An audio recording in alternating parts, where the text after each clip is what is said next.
Hello મિત્રો આજે એક રમૂજી ઘટના બની ગઈ. એક બેને સરસ વાત કરી કે ભાઈ આ ચૈત્ર મહિનો ચાલે છે, અનુણા વ્રત કરાય, ઉપવાસ કરાય, એકટાણા કરાય, ઘણું બધું કરી શકાય, આપણી તંદુરસ્તી માટે બહુ સારી બાબત છે. ત્યાં એક બેને હસતા હસતા કહ્યું કે ભાઈ મારાથી તો હવે ઉપવાસ થતા નથી, હું તો બકવાસ કરું છું, બકવાસ. ત્યારે બીજા બેને કહ્યું કે હું તો નિશ્વાસ કરું છું. આમ તો બેનો આ હસવા જેવી જ વાત હતી મિત્રો, પણ એની પાછળનો ગુઢાર્થ જોઈએ તો ઉપવાસ કરવો એટલે માત્ર ને માત્ર અન્ન છોડી દેવું એવું નથી. એની સાથે સાથે આપણે બીજી ઘણી બધી બાબતો જે શરીરને નુકસાન કરતા છે, ઘણી બધી ટેવો જે આપણા આત્માને અને શરીરને બંનેને નુકસાન કરે છે, એ છોડવી એ પણ એક જાતનો ઉપવાસ જ છે.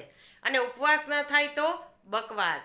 બેનો આપણે આજે ગમે ત્યાં જઈએ, કોઈનું મરણ હોય, કોઈનું લગ્ન હોય, કથા વાર્તા હોય, પણ આપણે બહેનો ભેગા થઈએ એટલે આપણો બકવાસ તો ચાલુ જ થઈ જાય. ત્યાં જે ચાલતું હોય ચાલે, આપણે તો આ આમ છે ને આ તેમ છે ને આપણે તો ક્યાંના ક્યાં પહોંચી જઈએ. ખરેખર આ બકવાસ છે. જેટલો ઉપવાસ ફાયદાકારક છે એટલો બકવાસ નુકસાનકારક પણ છે. ત્રીજા બેને કહ્યું કે હું તો નિશ્વાસ કરું છું. નિશ્વાસ એટલે તો કે અત્યાર સુધી જે જિંદગી જીવી છું એની ઉપર મને ખૂબ પસ્તાવો થાય છે. કોઈ સાથે સારા સંબંધો નથી રાખ્યા, ભાઈ ભાંડુમાં પણ ક્યાંય આવવા જવાનો વ્યવહાર નથી, અડોશ પડોશમાં ઘરમાં પણ મોટે ભાગે બધા સાથે ઝઘડીને સંબંધ બગાડી દીધા છે. અત્યારે ખૂબ એકલતા લાગે છે, માનસિક રીતે ખૂબ ટેન્શન થાય છે, જીવવાની મજા નથી આવતી, મરી જવાનું મન થાય છે પણ મરી શકાતું નથી. આવી ઘણી બધી બાબતો છે એ આપણા જીવનમાં નડતી હોય છે. તો મિત્રો, નાની નાની વાતો આપણે જ્યારે કરતા હોઈએ ને ત્યારે એની અંદરથી બહુ મોટા ગુઢાર્થ આપણને સમજાતા હોય છે. કાં તો ઉપવાસ, કાં તો બકવાસ, કાં તો નિશ્વાસ. આપણે શું કરવું છે એ આપણે નક્કી કરવાનું છે કે મારે ઉપવાસ કરવો જ છે, શેનો ઉપવાસ કરવો છે, શા માટે કરવો છે. ફરી પાછા બહેનો એક વાત કહી દઉં, ઉપવાસ કરી અને પછી જમવા કરતાંય વધારે ફરાળ કરવો.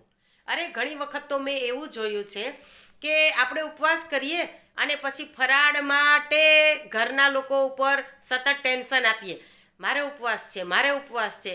કામકાજમાં પણ આપણે સતત એક જ વાત કરીએ સવારથી, આજે મારે ઉપવાસ છે.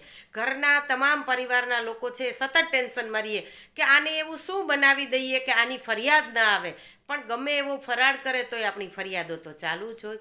મિત્રો, આપણે ઉપવાસ આપણી જાતના શુદ્ધિકરણ માટે, આપણા આત્માના શુદ્ધિકરણ માટે કરીએ છીએ. એમાં જો આપણે બીજાને ટેન્શન દઈએ, બીજાને હેરાન કરીએ, બીજાને સતત આપણે સંભળાવવા કરીએ તો એ આપણો ઉપવાસ છે એ ક્યારેય ગણાતો નથી. આપણે જેમ રિલેક્સ રહેવાનું છે એમ અન્ય લોકોને પરિવારમાં રિલેક્સ રહેવા દેવાનો મોકો આપવો એ પણ જરૂરી જ વસ્તુ છે. એટલે મારી સગવડતા સાચવવા માટે હું આખા પરિવારને અગવડતામાં મૂકી દઉં, આખા ઘરને ચક્રાવે ચડાવી દઉં, તો એ મારો ઉપવાસ શું કામનો મિત્રો? આ પણ વિચારવા જેવી વાત તો ખરી કે નહીં? ઘણી વખતે ઘણા લોકો એવું કે નહીં, મારે તો 6 વાગે જમવા જોઈએ એટલે જોઈએ જ, હું રાત્રે 6 પછી જમું જ નહીં. હવે તમારે 6 વાગે જમવાની ટેવ માટે આખા પરિવારે હેરાન થવું પડે છે, વહેલી રસોઈ કરવી પડે છે, રસોઈ ઠંડી થઈ જાય છે, સાંજે જમનારા લોકો છે એને ફાવતું નથી.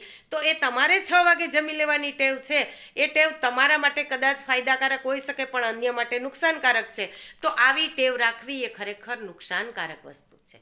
અન્યના આત્માને દુભવીને, અન્યને હેરાન કરીને, અન્યને તકલીફમાં મૂકીને મારે મારી ટેવ સાચવવી, સંભાળવી અને પાછું એનું તો મારે વેતે ઊંચું, ફૂટે ઊંચું ગૌરવ લેવું, અભિમાન કરવું, આ કેટલા અંશે સાચી વાત છે મિત્રો?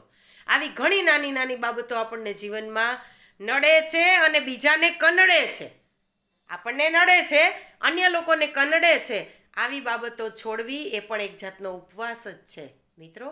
તો ચાલો આવા સુંદર મજાના ઉપવાસ કરી લઈએ ચૈત્ર મહિનામાં.